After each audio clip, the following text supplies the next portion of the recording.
Aggressione, resistenza pubblica ufficiale e danneggiamento sono i reati per cui è finito a processo un giovane fermato dalla polizia locale nella notte tra sabato e domenica, dopo aver scatenato un parapiglia in hotel, aggredendo un dipendente e ferendo un agente, prendendolo a morsi e pugni.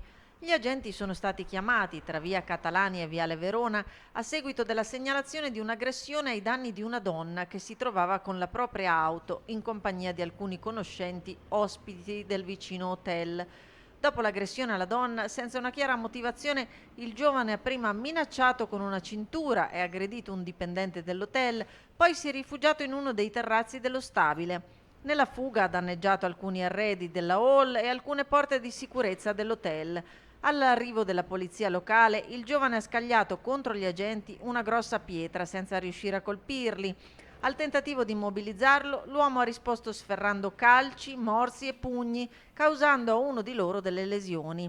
Una volta immobilizzato è stato portato al pronto soccorso per verificare se il suo stato di agitazione fosse indotto dall'eventuale consumo di sostanze. Atteggiamento violento che è continuato anche in ospedale, rendendo necessario l'intervento medico per calmarlo. Solo nel pomeriggio successivo l'aggressore è tornato in sé ed è stato quindi portato al comando di polizia locale per l'identificazione.